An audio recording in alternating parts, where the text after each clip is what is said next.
몇 년 재판해가지고 돈 들여서 고통받고 해가지고 무죄를 받았어요. 검찰이 아무 이유 없이 항소를 해요.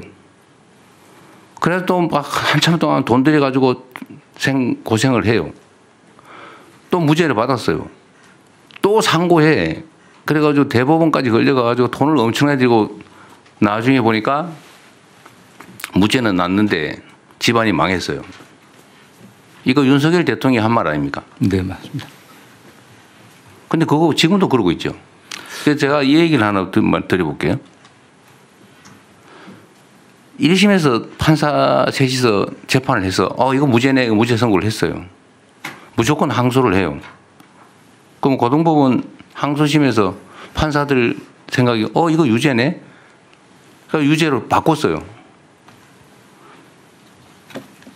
이럴 경우 이게 타당하냐? 3명은 무죄라고 그러고 3명은 유죄라고 하면 무죄일 수도 있고 유죄일 수도 있는 거 아닙니까? 네. 한 사람이 유죄라고 생각하거나 무죄라고 왔다 갔다 할 때는 무죄를 하는 게 원칙인데 3명의 판사가 무죄라고 하는 거를 3명의 판사가 뒤집어 가지고 유죄로 바꾸는 게 타당합니까? 그래서 상고제도가 있긴 한데요. 그 상식적으로 생각할 때는 가능성이 그럴 개연성도 있다고 하지만 일반적인 법 원칙엔 좀 안 맞는 겁니다, 사실요. 네. 지금 무죄 판결은 상소 못하게 하는 나라가 많잖아요. 미국계 대륙법계 등 그렇습니다. 미국은 지금 법에서 이중이용 금지 원칙 때문에 피고인의 이익 우선이기 때문에 항소를 못하게. 그러니까 이런 생각을 할 수가 있는데, 저러다 혹시 죄진 사람이 빠져나가면 어떡하지? 네네. 그게 법 원칙에 어긋난다 이 말입니다. 네, 맞습니다. 그 억울한 사람들 전 재산 날려가면서 인생 망치고 그러면 되겠어요? 근데 지금 검찰이 1심에서 무죄 난 사건 항소하면 그게 유죄로 바뀌는 확률이 얼마나 됩니까? 대충 한 5% 정도 됩니다. 최종적으로. 네. 5%가 이제 유죄로 뒤집어진다 이 말이에요. 네네. 그럼 95%는 무죄를 한 번 더 확인하기 위해서 항소심 가가지고 생고생하고 있는 거죠. 네, 그런 상황이죠. 네. 대법원은 어때요? 대법원은 1.2% 안 됩니다. 네, 무죄인데 대법원에 상고를 했더니 유죄로 뒤집어지는 경우가 1. 몇 프로다. 네, 1.7% 정도 됩니다. 그럼 98.3%는 그냥 무죄를 받기 위해서 또 엄청나게 돈 들이고 고통받는 거죠. 네, 예. 그게 타당합니까? 어쨌든 말씀하신 것처럼 타당하지 않습니다. 대개 그게 전면적으로 완전히 사실관계 파악이 잘못됐다든가 또는 법리관계 적용이 잘못된 건 드물고요. 부수적인 무죄가 더 많습니다. 그렇기 때문에 상고나 항소를 제한해야 될 필요성이 반드시 있습니다. 검사들이 되도 않는 거 기소해가지고 무죄 받고 나면 면책하려고 항소하고 면책하려고 상고하고 그러면서 국민들한테 고통 주는 거 아니에요? 네. 이걸 왜 이렇게 방치합니까? 그래도 지금 일단 우리 국민주권정부가 출범한 이후에는 거의 저희들이 제안을 하고 있고요. 제가 주요 사건 관련해서 직접 지휘를 하고 있습니다. 그렇기 때문에 이걸 규정을 좀 확실하게 해야 될 것 같습니다. 첫 번째는 가장 근본적인 건 형사소송법 개정해갖고 법리관계 다투는 거, 명백한 법리관계를 다투는 거 외에는 항소를 못하게 하는 식으로 형사소송법을 개정해야 될 것 같고요. 1차적으로 현실 가능한 것은 대검 관련 사무 예규들을 일단 바꿔야 됩니다. 원칙적으로는 지금 공소심의위원회가 있고 또 상고심의위원회가 있지만 내부 인사로만 지금 돼 있어갖고 그냥 기계적인 항소나 상고를 그냥 방치했거든요. 이 부분을 갖다 규정을 좀 고칠 예정입니다. 이게 막 1심에서 몇 년씩 재판해가지고 집 팔아가지고 변론해가지고 겨우 무죄 해놓으면 항소 가가지고 또 그러고 그중에 기껏해야 5% 네. 뒤집어지는데 95%는 헛고생하는 거 아닙니까? 네, 맞습니다. 네. 국가가 왜 이리 잔인해요 국민들한테. 그래서 이 재판이라고 하는 게 인류 수천 년 역사에서 경험으로 정한 원칙이 있잖아요. 그래서 의심스러우면 피고인 이익으로 하라고. 이 심판사 셋이서 무죄라고 했는 걸 지금 이게 제가 이걸 얘기를 여러 군데 해봐도 혹시 나쁜 사람이 빠져나가면 어떡하지? 이래가지고 그냥 계속 하잖아요. 네네. 그래서 이게 좀 나눠야 될 것 같고요. 대통령. 사건 같은 경우도 어떤 1심 합의부는 1년 이상 무기 사용 사건이거든요. 근데 이게 이제 살인죄라든가 또는 강력범죄, 성폭력 범죄 같은 경우가 된 경우는 사실 피해자가 있고 국민들 분노의식이 높기 때문에 저는 법을 좀 이게 사건들을 분류해 갖고 지금 말씀하신 것처럼 아주 중대하고 예외적인 경우들 빼놓고는 상소를 금지하는 경우로 입법을 추진하고요. 일단은 어쨌든 대통령님 취임한 이후에는 저희 검찰에서는 제가 일전 대부분의 중요 사건을 보고 받으면서 그런 방향을 좀 하고는 있습니다. 나는 중대 사건이든 경미 사건이든 억울한 사람 생기는 건 똑같다. 그게 포퓰리즘이잖아요. 네네. 사람들이 대중들이 흥분한다고 그 없는 사람 잡아가지고 특히 중대 범죄일수록 중형이잖아요. 네, 그 때문에 사실관계 문제하고 법률 문제가 좀 나눠갖고요. 저희도 지금 분석을 좀 시작하고 있습니다. 그 없는 사람 잡아다가 사형시킨 거 많잖아요. 네네. 그 죽은 사람 어떻게 할 거예요? 이제 와서 몇십 년 지난 다음에 무죄 선고하고 미안하다 그래놓고 또 그러고. 뭐 앞으로는 뭐 그런 일이 없을 것 같고요. 저희들이 억울한 과거에 사람은 그 문제는 지금 대통령 취임 이후에 제가 과거에 그 관련된 과거사 사건들, 재심 사건들을 전부 항소 포기 내지는 진행되는 사건도 분석해갖고 취하시키고 있습니다. 그런데 지금도 여전히 항소 남용한다는 얘기를 제가 최근에는 별로 많지 않습니다. 거의 없습니다. 그래요? 네네. 제가 직접 매일 사건을 체크하고 있습니다. 그 구체적 사건에 대한 구체적 지휘는 쉽지 않은 거긴 하더라고요. 일반적 지휘를 하든지 아까 말씀하신 대로 무슨 예규를 바꾸든지 판단의 검사들의 판단 기준을 좀 바꾸든지 이게 정말 1심 판사는 무죄, 2심은 유죄인데 만약에 이게 순서가 바뀌면 무죄 아니에요? 네. 운수 아닙니까 운수. 말이 안 되잖아요. 그런데 대통령이 구체적 사건에 관련해서는 총장 통해서 지휘를 해야 되는데요. 실질적으로 이제 매일 그 검찰국 업무를 보고받으면서 이제 구두 지시를 하고 있습니다. 매일요. 네. 잘하고 있다니까 다행이긴 한데요. 또 시스템으로 좀 네, 훌륭한 법무부 장관 바뀌면 또 바뀔 수 있잖아요. 아니 그 제도적으로 해서 규정들을 다 바꾸려고 하고 있습니다. 그러십시오. 그걸 좀 준비해 주시고요. 그 어제 이재명 대통령이 국무회의에서 그 검찰이 1심에서 무죄가 났는데 상대방 자기들이 이제 죄가 있다고 해서 기소한 사건과 관련해서 무죄가 났는데 그 자기들 존심 때문에 그냥 항고하고 또 상고하고 그렇게 해서 정말 3심까지 지독하게 괴롭히는 이런 문화를 바꿔야 되는 것 아닌가 이런 이야기를 했습니다. 저는 어제 네. 그 국무회의 자리에서 정성호 법무부 장관한테 했던 얘기가 예. 완성도 높은 법학 교실, 그러니까 법대 강의장 같았고요. 예. 또 하나는 거기 인간을 다룬다는 측면에서 인문학 강의장 같았어요. 근데 지금 수많은 언론들은 저기 본인도 그렇게 해가지고 어떻게든 검찰이 제기해서 이루어진 그런 기소된 사건 벗어나려고 저렇게 그냥 사적 동기에 의해서 발언한 것이다 이렇게 또 매도하고 있습니다. 그렇게 매도하는 것들이 있다면 그건 언론이라고 얘기하기 어려우니까 논평은 안 하도록 국민의힘은 하고요. 사람이 아니니까 제가 굳이 국민의힘도 그런 말을 했다라는 얘기는 안 하고 있습니다. 지금. 그게 말도 안 되는 건데 예를 들어서 이재명 대통령에 대한 재판은 법무부 장관을 통해서 공소 취소시키면 돼요. 아무것도 아니에요. 실제로 잘못이 있거나 실제로 뭐 무슨 돈을 먹은 게 아니기 때문에 그리고 선거법 위반 같은 사건도 그렇고 그런데 실제로 양형에서는 뭐 벌금형을 다툴까 말까 하는 정도예요. 털었는데도 먼지가 안 나는 케이스들이에요. 전부 다. 근데 이제 본인 얘기가 아니라 일반적인 얘기를 할게요. 저희도 늘 접하는 거예요. 그러니까 아무것도 아닌 거 가지고 형사처벌하는 게 너무 많아요.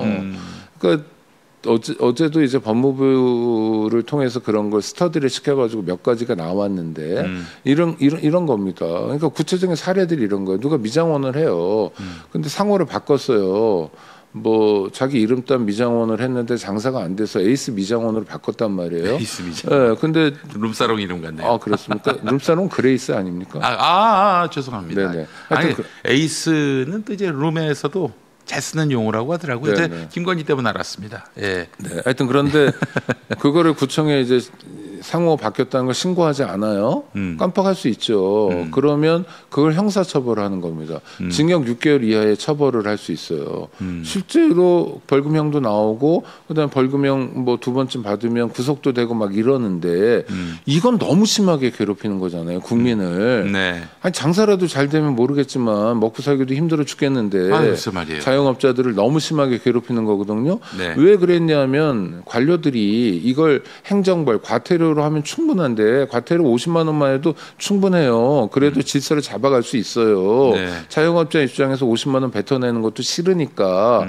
그런데 그러지 않고 형사처벌을 한 건 엄포하는 겁니다. 겁주는 거예요. 우리말 잘 들어야지. 너희는 우리가 정한 질서를 잘 따라야 되는 존재야 라는 전체주의적 발상에서 나온 거예요. 그러니까 행정벌 과태료로 끝낼 것들을 부지런히 관료들이 계속 끊임없이 형사벌로 바꿔왔어요. 여태까지. 네. 법을 만들 때마다.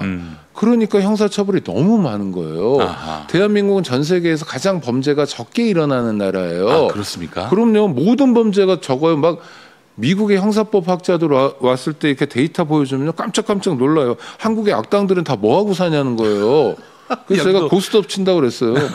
아니 그러니까 이해를 못해요. 살인도 그렇고 살인, 강도, 강간, 방화, 절도, 폭행 모든 범죄가요 현저하게 줄어들고 있고요. 원래 적은데도 더 줄어들고 있고요. 그러니까 도대체 범죄꾼들은 뭐 하나 싶을 정도로 범죄가 잘 안 일어나요. 그런데 우리나라 사람들이 착해요, 사실은. 착하고요. 또 하나는 범인 검거율도 너무 높고 도망갈 데가 없잖아요. 출국 금지만 해놓으면. 지가 자동차 몰고 어딜 가겠어요. 가봤자죠. 사면이 바다인데. 그럼요. 아니 위로 올라가면 총 맞고 받아주지도 않고 하여튼 그런 거예요. 그다음에 신고 정신 투철하죠. 그렇지. 대한민국은 카메라가 몇 대인지 국가도 몰라요. 자동차에 다 카메라 달려있지, 핸드폰에 카메라 달려있지, CCTV도 얼마나 설치됐는지 모르는 게 개인이 설치한 것도 많아요. 또 온 국민이 CCTV를 또 들고 다니는 거 아니겠습니까 이거? 아니 그다음에 신고 정신도 굉장히 투철해요. 독일, 일본, 한국이 신고 정신이 투철하거든요. 그러니까 범인이 설 자리가 없어요. 실제로 햄버거 가게에 핸드폰이나 지갑을 놓고 나오신 분들 있을 거예요. 30분에 가면 어떻게 돼 있어요, 그게? 어떻게 돼 있을 것 같아요? 모르세요? 아니 햄버거 가게 테이블에 지갑을 놓고 왔어요. 30분 깜빡 잊고 갔어요. 30분에 어떻게 돼 있어요?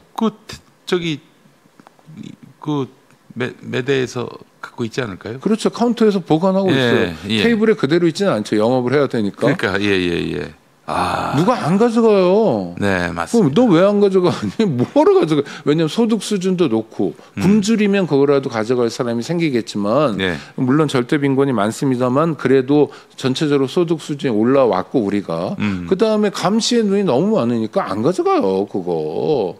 이미 그런 세상이 됐어요. 근데 대한민국을 제외한 어떤 나라에 가서라도 햄버거 가게 핸드폰 놔봐요. 지갑 놔봐요.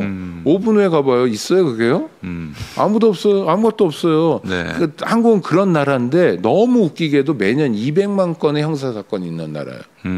그럼 그 형사사건이 뭐예요? 운전하다가 형사 범죄자가 되는 거예요. 예를 들어서요. 깜빡 졸아가지고 아니면 깜빡 주의를 잘 못해가지고 중앙분리대를 내 차로 긁었어요. 그럼 지 손해잖아요. 차만 박살나잖아요. 중앙분리대 콘크리트인데 약간 기스만 났어요. 그것도 살뜰하게 경찰에서 어떻게 하냐면 공용물 성계죄로 입건합니다. 그리고 벌금 300만 원 때려요. 아니 실제 사례들이에요. 그러니까 운전면허를 땄다는 건 전과자가 될 가능성이 굉장히 높은 거예요. 매년 40~50만 명이 운전면허란 이유만으로 전과자가 돼요. 아니 그러면 음주운전 같은 거 당연히 단호하게 처벌해야죠. 그거 말고 별것도 아닌 것들. 예를 들어 보험 가입을 깜빡했다든지 자동차 관리법 중에 이런 게 있어요. 번호판을 언제나 보여줘야 돼요. 근데 번호판을 보여주지 않으면 범죄가 돼요. 그렇죠. 그래서 벌금 몇백만 원이 나와요. 그런데 어떤 경우가 있냐면 식당 같은 데 갔을 때 식당에서 그 번호판을 가려주는 경우가 있습니다. 그럼 차주가 200만 원, 300만 원 벌금을 내야 되는 거예요. 아니 그러면 아니 그러니까 전 국민의 전과자 만들 일이 뭐가 있어요. 글쎄 말이에요. 그래가지고 뭐 10년에 한 번씩 생계형 뭐 해가지고 사면 뭐 1000만 명씩 사명해주고 이게 관료들의 농간이거든요. 이 부분을 지적하는 거예요. 대통령이 국민들이 그냥 냅둬도 먹고 살기 너무 힘들다. 그러니까 국민들을 도와드려야 되는데 국가가 왜 국민들의 발목을 잡냐라는 거예요. 그리고 아무것도 아닌 형사사건을 왜 2심, 3심까지 가냐. 그래가지고 1심에서 무죄 받은 거 대법원까지 가가지고 결국 유죄로 바꾼 게 몇 퍼나 되냐. 1%대예요. 그럼 99%의 국민이 니들의 볼모냐? 99%의 국민들은 딱 하나 잘못밖에 없어요. 왜? 검찰에 의해서 범죄가 있다고 지목받은 것밖에 없어요. 지목받았던 이유만으로 그렇게 끌려다녀야 되냐. 패가 망신하면서. 네. 윤석열이 말하잖아요. 아무 죄 없어도 검찰에서 기소하면 박살 낼 수 있다고. 왜 국민들의 삶이 박살 나야 되냐고 묻는 거예요. 대통령이 안 물으면 누가 물어줍니까? 솔직히 말하면 여태까지 대통령들이 그런 질문 안 했어요. 네. 너무 익숙했어요. 법조인이어도 예. 그런 문제를 그냥 당연하게 받고 그걸 파고들어서 그다음 얘기를 안 했어요. 그러려니 했어요. 그러면서 피해는 양산됐던 거예요. 이 수많은 전과자들이 진짜 범죄자입니까? 대한민국이 아니라 일본에 있었으면 범죄자가 안 되는 사람들, 대한민국이 아니라 영국에 있었으면 정말 범죄가 안 되는 사람들이 얼마나 많은데요.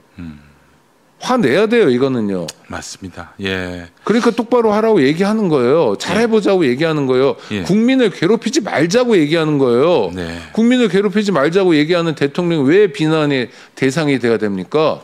고마운 거지. 그 끝도 없이 그냥 악마화하는 놈들에게 먹잇감이 됐어요. 사실 어제 발언이. 근데 이제 저는 진짜 말씀하신 대로 인문학적 그 법학 강의 같은 한편에 아주 훌륭한 감동적인 이런 게 있는 거예요. 사람들이 너무 아프지 않았으면 좋겠어. 네. 사람들이 너무 고통받지 않았으면 좋겠어. 특히 무의미하고 불필요한 고통은 안 받았으면 좋겠어. 내가 책임자인데 예. 내가 관할하는 일 때문에 우리 국민들이 예.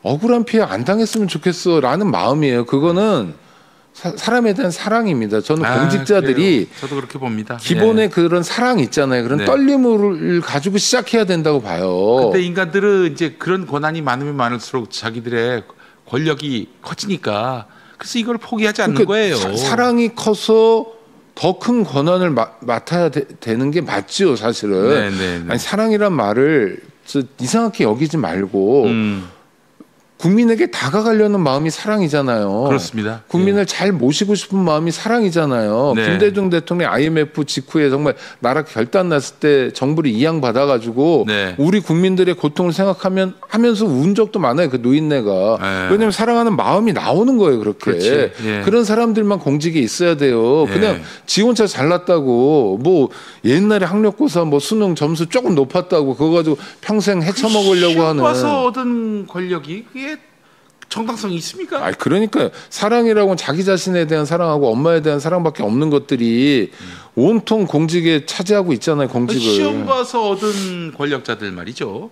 얘네들은 부모 잘 만나가지고 그렇게 해서 정말 땅 짚고 헤엄쳤던 놈들입니다.